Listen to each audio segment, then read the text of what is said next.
Gente, voltei com mais um vídeo aqui pro Diário da Gravidez. E assim, esse vídeo de hoje eu vou falar um pouquinho sobre como foi o meu primeiro trimestre. Como que foi? Foi uma bagunça, já vou explicar pra vocês tudo o que aconteceu. Mas em resumo, foi uma bagunça. Antes de começar a falar sobre sintomas e coisas que eu tive durante o meu primeiro trimestre, eu quero explicar um pouquinho sobre como foi as minhas semanas. Porque assim, foi muito difícil pra mim conseguir entender as semanas, quando que eu fazia as semanas, entender o que era Doom, porque eu não fazia ideia do que era. Mãe de primeira viagem é um pouquinho complicado, mas eu vou tentar explicar tudo resumidamente pra vocês. Então eu vou dividir esse vídeo em duas partes. A primeira parte vai ser explicando essa questão de semanas, que foi uma bagunça, até eu conseguir entender. E a segunda parte vai ser explicando um pouquinho sobre como que foi esse período aí do primeiro trimestre de gravidez, sobre todos os sintomas, sobre tudo o que aconteceu. Então eu vou tentar explicar mais ou menos pra vocês. Vamos pro vídeo!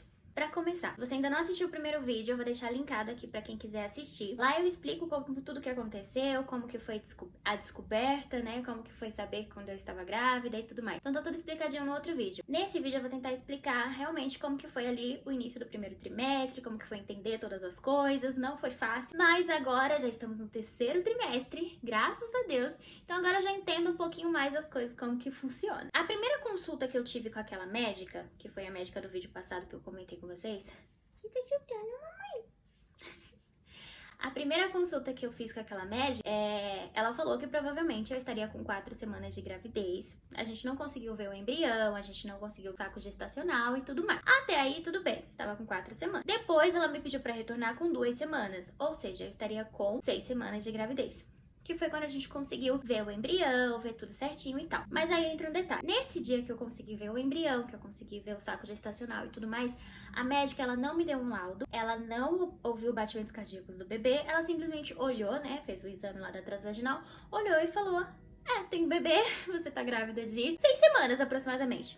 Mas ela não me disse o dia que eu fazia as semanas e nem nada do tipo. Até então, tudo bem. Eu segui achando que estava com 6 semanas. Mas aí, toda vez que eu baixava algum aplicativo de gravidez e eles pediam lá data da última menstruação ou concepção, eu não sabia a data da concepção. Então eu colocava a data da última menstruação. E dava mais do que a médica tinha falado. Então isso começou a ficar bem confuso na minha cabeça. E também o fato dela não ter ouvido o coração do bebê me deixou um pouco ansiosa, digamos assim. 2 semanas depois de ter feito esses exames e tudo mais, que eu já estaria com 8 semanas de gravidez, eu decidi procurar uma outra ginecologista. Eu encontrei uma outra ginecologista bem pertinho aqui de casa, que é a minha ginecologista agora, que tá cuidando da minha gravidez, e eu estou com ela desde então. E aí eu passei com essa ginecologista, expliquei a situação pra ela, falei que eu estava em dúvida porque eu não tinha ouvido o coração do bebê e tudo mais.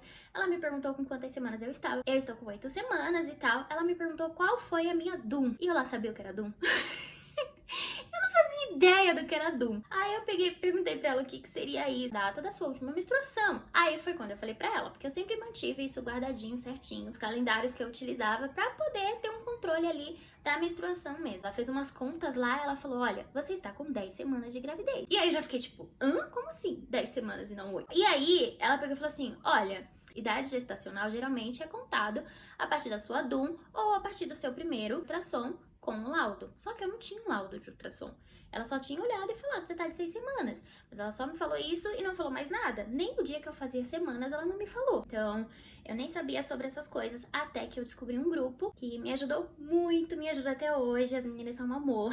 Essa questão de dúvidas de semanas e tudo mais. Como a médica não tinha me dado um laudo, ela não tinha medido o bebê nem nada, não tinha como ela afirmar que eu tinha 6 semanas de gravidez, entendeu? Ela só falou 6 semanas de gravidez porque foi o momento que a gente conseguiu ver o embrião. Porque na primeira vez que eu fui, a gente não conseguiu ver o embrião. Aí a médica falou: olha, vamos fazer o seguinte, a gente vai tentar ouvir o coração do bebê por um aparelhinho, né, que ela tem no consultório.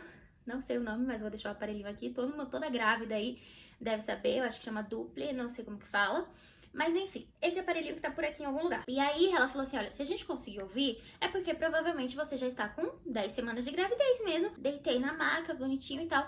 Na hora que a médica colocou o aparelhinho, o coração do bebê já deu pra ouvir na hora. Então ela falou: realmente, você está com 10 semanas de gravidez. Mas agora, como a gente não tem o primeiro laudo, a gente vai esperar a morfológica de primeiro trimestre, que você vai fazer em torno de 11 até 13 semanas. Então, meninas, pra entender mais ou menos o que aconteceu. A primeira vez que eu fui na médica, que é a primeira consulta com aquela outra médica, ela falou que eu estava com aproximadamente 4 semanas de gravidez, porque não foi possível ver o embrião, não foi possível ver nada.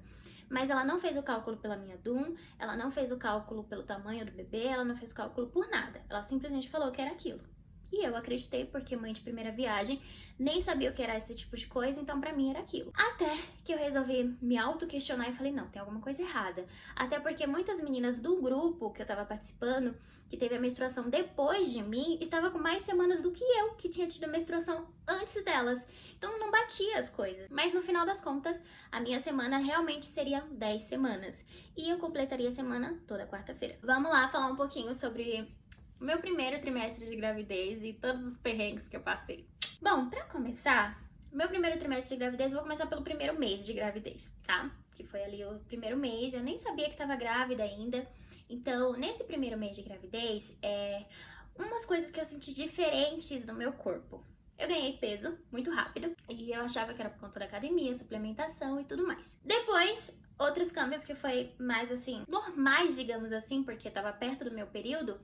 Então foi dor nos seios, muita sensibilidade nos seios, mas eu sempre tive e fui de ter sensibilidades nos seios, então isso não era um alarme que eu estava grávida. Eu tive cólica, isso foi um alarme, porque geralmente eu não costumo ter cólicas, pra quem acompanha aqui o canal sabe disso, e geralmente quando eu tinha cólica é porque tinha alguma coisa errada, era só por conta disso. Mas esses foram os câmbios maiores, assim, aumento de peso, dor nos seios, cólica e cansaço. Eu já tava sentindo assim bastante cansaço, tinha bastante sono durante o dia, mas só, nada demais. Até então tava seguindo a vida normalmente.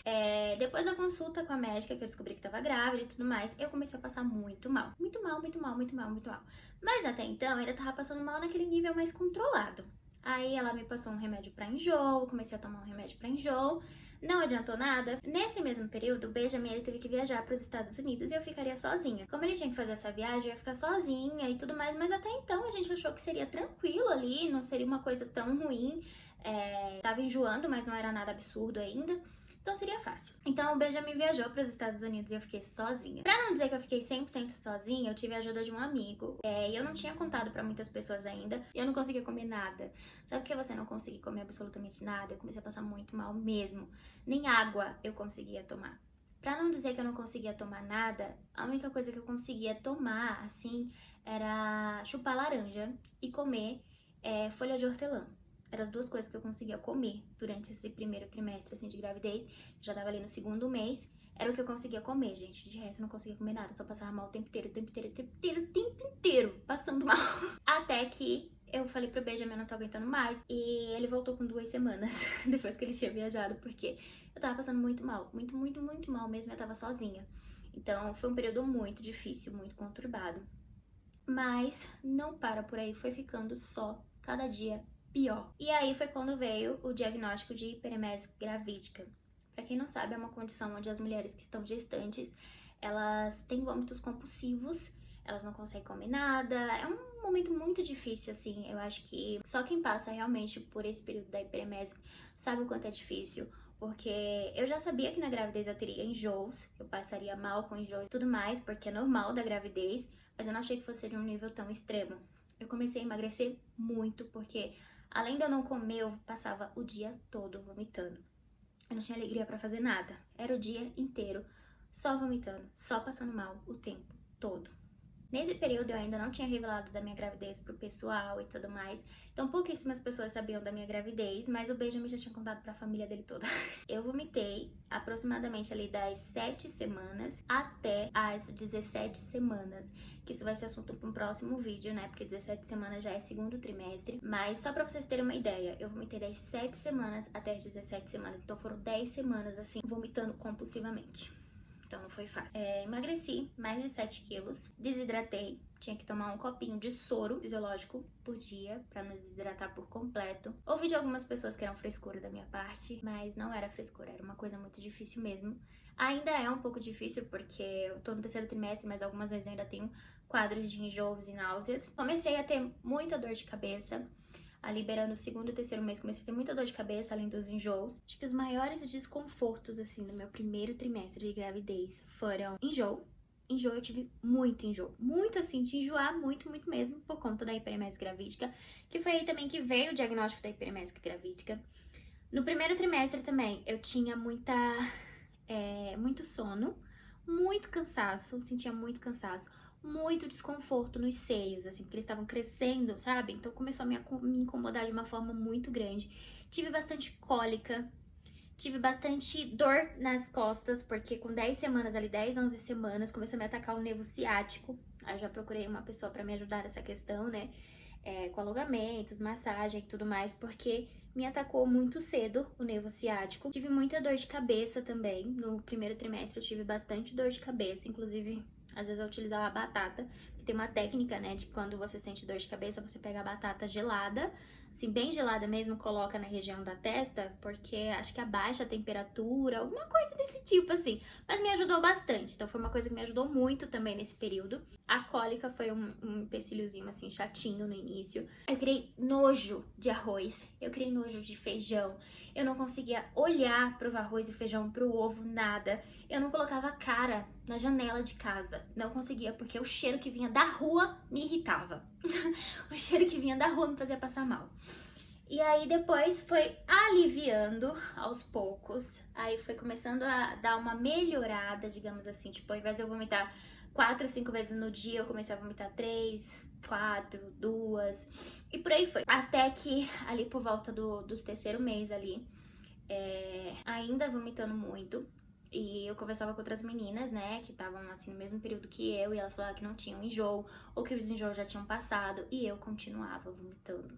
E eu continuava passando mal, e eu continuava o tempo inteiro ali naquela ansiedade, naquela coisa. Então, resumidamente, o meu primeiro trimestre de gravidez, eu só passei mal. Eu tinha muita dor de cabeça, eu tinha muita náusea, eu não conseguia comer, eu emagreci 7 quilos. Então, foi um período muito difícil. Eu me olhava no espelho, eu me sentia doente. Eu não me sentia grávida, eu me sentia doente. Claro que eu sempre tive amor pelo bebê desde que eu descobri que estava grávida, mas eu me sentia doente. O tempo inteiro eu me sentia como se tivesse realmente morrendo. Eu sentia que eu tava morrendo. Era o tempo inteiro passando mal. Tudo que eu pensava em colocar na boca, eu vomitava. Tudo. Então foi um período muito difícil pra mim. Eu, graças a Deus, não tive a necessidade de ficar internada devido à desidratação, mas eu tive que tomar soro num copinho, assim, pra não desidratar realmente por completo, totalmente, 100%. Então foi muito difícil e graças a muitas meninas no grupo me ajudaram, me apoiaram, sempre tava ali conversando comigo, sempre tava mandando mensagem, perguntando como que eu tava e tudo mais.